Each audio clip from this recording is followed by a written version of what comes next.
नमस्कार दोस्तों, स्वागत है आप सभी का माई दास्तान डायरीज में, जहां कहानियां सिर्फ सुनाई नहीं जाती बल्कि महसूस की जाती हैं। मैं आपकी दोस्त हूं, आपके साथ एक ऐसी कहानी साझा करने जा रही हूं जो केवल शब्दों की श्रृंखला नहीं है, बल्कि जीवन की एक सच्ची गहराई है। हमारे चैनल का उद्देश्य है आपको उन कहानियों से जोड़ना जो आपके दिलों को छू जाए और आपके जीवन में कुछ नया जोड़ सके। आज की कहानी अहंकार और विनम्रता की ताकत को दिखाती है और इसमें छुपे जीवन के अनमोल सबक हर किसी के लिए प्रेरणादायक है। तो आइए इस सफर की शुरुआत करते हैं और रघुनाथ और गुरु जी की इस अद्भुत कथा को सुनते हैं। अहंकार एक ऐसा विष है जो न केवल हमारे जीवन को कड़वा बना देता है, बल्कि हमारे संबंधों और खुशियों को भी नष्ट कर देता है। इतिहास और कथाओं में ऐसी कई उदाहरण मिलते हैं जहां अहंकार ने बड़े से बड़े साम्राज्यों और व्यक्तियों को विनाश की ओर ढकेल दिया। लेकिन जब अहंकार का अंत होता है तो जीवन में सच्चा सुख और शांति का मार्ग प्रशस्त होता है। यह कहानी भी ऐसे ही एक अहंकारी व्यक्ति रघुनाथ की है, जो अपने धन और शक्ति के कारण खुद को सबसे श्रेष्ठ समझता था।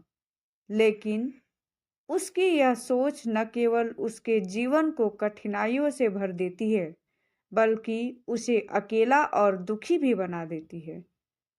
जबकि उसकी परेशानियां बढ़ती है तो उसकी मुलाकात एक ज्ञानी गुरुजी से होती है। गुरुजी न केवल उसकी समस्याओं का समाधान करते हैं, बल्कि उसे अहंकार के बंधन से मुक्त होने का मार्ग भी दिखाते हैं। यह प्रेरणादायक कथा हमें यह समझाने की कोशिश करती है कि विनम्रता, सहनशीलता और दूसरों की भलाई के लिए समर्पण ही सच्चे सुख का आधार है।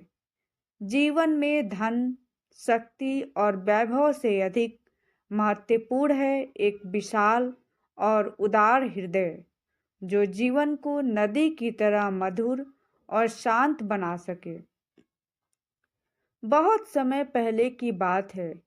एक सुंदर गांव था जो हरियाली, फसलों और खुशहाल लोगों के लिए प्रसिद्ध था। इस गांव में रघुनाथ नाम का एक व्यक्ति रहता था। रघुनाथ गांव का सबसे धनवान व्यक्ति था। उसकी विशाल हवेली, अनगिनत जमीनें, नौकर चाकर और वैभव पूरे क्षेत्र में मशहूर थे।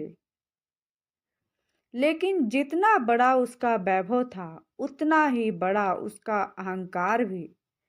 रघुनाथ को लगता था कि उसकी संपत्ति और शक्ति के बिना कोई कुछ नहीं है। वह हमेशा खुद को दूसरों से ऊंचा मानता और उनकी परेशानियों का मजाक उड़ाता। गांव के लोग उससे डरते थे, लेकिन कोई भी उसे दिल से प्यार नहीं करता था। रघुनाथ का जीवन अहंकार से भरा हुआ था। वह हर समय अपनी संपत्ति और सफलता का दिखावा करता।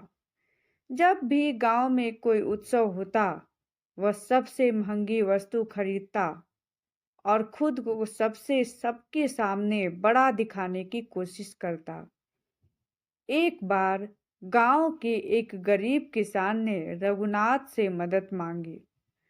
उसकी फसल बर्बाद हो गई थी और उसके पास अपने परिवार को खिलाने के लिए अनाज भी नहीं था। लेकिन रघुनाथ ने उसकी बात को अनसुना करते हुए कहा, तुम जैसे लोग हमेशा दूसरों पर निर्भर रहते हो। मेहनत करो, तभी तुम्हारी जिंदगी सुधरेगी। किसान की आंखों में आंसू थे, लेकिन वह चुपचाप वहां से चला गया। गांव के लोग यह देखकर दुखी थे, लेकिन रघुनाथ के अहंकार ने उसे किसी की परवाह करने लायक नहीं छोड़ा था। कुछ समय बाद उस गांव में एक प्रसिद्ध गुरुजी का आगमन हुआ। उनकी ख्याति दूर दूर तक फैली हुई थी। लोग कहते थे कि उनके पास हर समस्या का समाधान है और उनकी बातें सुनकर जीवन बदल जाता है। गुरुजी ने गांव के बाहर एक पुराने पीपल के पेड़ के नीचे अपना डेरा लगाया। गांव के लोग अपनी समस्याएं लेकर उनके पास जाने लगे। गुरुजी से मिलने वालों को एक नई रोशनी और मार्गदर्शन मिलता। धीरे धीरे पूरे गांव में गुरुजी की चर्चा होने लगी। रघुनाथ ने भी गुरुजी के बारे में सुना, लेकिन उसका अहंकार उसे उनके जीवन से रोक न रहा था। उसने सोचा, मैं इतना धनवान हूँ, मुझे किसी साधु की जरूरत नहीं, ये सिर्फ गरीबों के लिए है। कुछ दिनों बाद रघुनाथ के जीवन में मुसीबतें आनी शुरू हो गई। उसकी फसलें लगातार बर्बाद होने लगी। व्यापार में घाटा होता रहा। उसके नौकर चाकर एक एक करके उसे छोड़कर जाने लगे। वह परेशान रहने लगा। अब रघुनाथ को समझ नहीं आ रहा था कि उसकी समस्याओं का समाधान कैसे होगा। आखिरकार गांव के कुछ लोगों ने उसे सलाह दी, गुरुजी से मिलो, वह बहुत ज्ञानी और करुणावान है, वो तुम्हारी समस्या का समाधान जरूर करेंगे। पहले तो रघुनाथ ने उनकी बात को नजरअंदाज कर दिया, लेकिन उसकी समस्याएं दिन व दिन बढ़ती गई। अंत में उसने सोचा, एक बार जाकर देखता हूँ, अगर ये साधु सचमुच इतने ज्ञानी हैं तो वे मेरी मदद कर सकते हैं।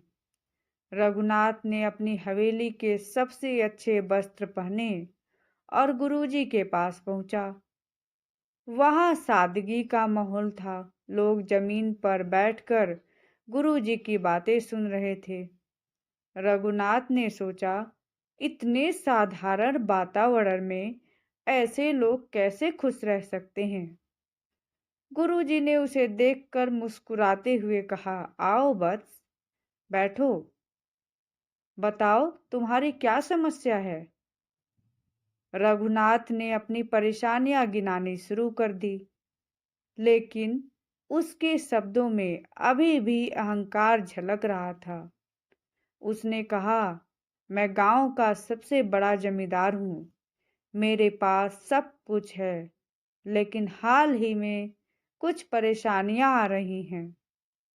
लोग कहते हैं कि आप सब कुछ जानते हैं, इसलिए मैं यहाँ आया हूँ। गुरुजी ने मुस्कुराते हुए कहा, वत्स, तुम्हारी समस्या का समाधान बहुत सरल है, लेकिन पहले मुझे तुम्हें कुछ सिखाना होगा। क्या तुम तैयार हो? रघुनाथ ने झिझकते हुए कहा, हाँ गुरुजी। गुरुजी ने एक छोटा सा पात्र मंगवाया, उसमें पानी भरकर रघुनाथ को दिया। फिर उन्होंने कहा, इसमें एक चुटकी नमक डालो। रघुनाथ ने वैसा ही किया। गुरुजी बोले, अब इसे पी लो। रघुनाथ ने जैसे ही पानी पिया, उसका चेहरा बिगड़ गया। उसने कहा, यह तो बहुत कड़वा है। गुरुजी ने मुस्कुराते हुए कहा, चलो अब मेरे साथ नदी के पास चलो। वे दोनों नदी के किनारे पहुंचे। गुरुजी ने कहा, अब एक और चुटकी नमक लो और इसे नदी में डाल दो। रघुनाथ ने वैसा ही किया। गुरुजी बोले, अब नदी का पानी पीकर बताओ। रघुनाथ ने नदी का पानी पिया और बोला, यह तो बिल्कुल मीठा और ताजा है। गुरुजी ने कहा, वत्स, नमक तुम्हारे जीवन के दुख और तुम्हारा अहंकार है। जब तुम्हारा दिल इस छोटे पात्र की तरह संकीर्ण होता है, तो यह नमक तुम्हारे जीवन को कड़वा बना देता है। लेकिन जब तुम्हारा दिल नदी की तरह विशाल होता है तो वही नमक तुम्हें महसूस भी नहीं होता। गुरुजी की बातें सुनकर रघुनाथ की आंखें खुल गई। उसने कहा, गुरुजी मुझे माफ करें, मेरा अहंकार ही मेरी समस्याओं की जड़ है। कृपया मुझे सिखाएं कि मैं इसे कैसे त्यागूं। गुरुजी ने कहा, वत्स, सबसे पहले विनम्रता को अपनाओ। दूसरों की भलाई के लिए काम करो। अपने धन को गरीबों की सेवा में लगाओ। यही तुम्हारे जीवन को बदल देगा। रघुनाथ ने गुरुजी के मार्गदर्शन को स्वीकार किया। उसने अपने जीवन को बदलने का निश्चय किया। वह गरीबों की मदद करने लगा, गांव के लोगों के साथ प्रेम पूर्वक व्यवहार करने लगा। धीरे धीरे उसका अहंकार समाप्त हो गया। गुरु जी के मार्गदर्शन ने रघुनाथ की सोच को पूरी तरह बदल दिया। उसने अपने अहंकार को त्यागने और विनम्रता को अपनाने का निश्चय किया। गुरु जी की सलाह पर उसने अपनी संपत्ति का एक बड़ा हिस्सा गरीबों और जरूरतमंदों की मदद के लिए समर्पित किया। रघुनाथ ने गांव में एक अनाज भंडार खुलवाया, जहां गरीब किसानों को मुफ्त में बीज और अनाज दिया जाता था। उसने गांव के बच्चों के लिए एक विद्यालय भी खुलवाया, जहां हर जाति के और वर्ग के बच्चे शिक्षा पा सके। धीरे धीरे उसका व्यवहार और जीवन शैली पूरी तरह बदल गई। अब वह पहले की तरह घमंड नहीं करता था। वह विनम्रता से हर व्यक्ति से मिलता और उनकी समस्याओं को सुनता। गांव के लोग जो पहले उससे डरते थे, अब उसे दिल में सम्मान और प्यार करने लगे। गुरुजी ने एक दिन रघुनाथ से कहा, वत्स, अब तुम्हारा हृदय नदी की तरह विशाल हो गया है। तुम्हारे भीतर का अहंकार समाप्त हो चुका है। यही सच्चा जीवन है, दूसरों के लिए जीना और उन्हें सुकून देना। रघुनाथ ने गुरुजी को प्रणाम किया और कहा, गुरुजी, आज मुझे समझ में आया कि सच्चा सुख और धन शक्ति में नहीं बल्कि सेवा और प्रेम और दया में है। आपने मेरे जीवन को नया अर्थ दिया है। उस दिन से रघुनाथ ने खुद को गुरुजी की शिक्षाओं के अनुसार पूरी तरह समर्पित कर दिया। उसका जीवन न केवल खुद के लिए बल्कि पूरे गांव के लिए प्रेरणा बन गया। इस कहानी का अंत हमें यह सिखाता है कि अहंकार का त्याग और विनम्रता का मार्ग ही सच्चे सुख का साधन है, आधार है। जब हम दूसरों की भलाई के लिए अपना जीवन समर्पित करते हैं, तो हमारा जीवन नदी की तरह मधुर और शांत, सुखद हो जाता है।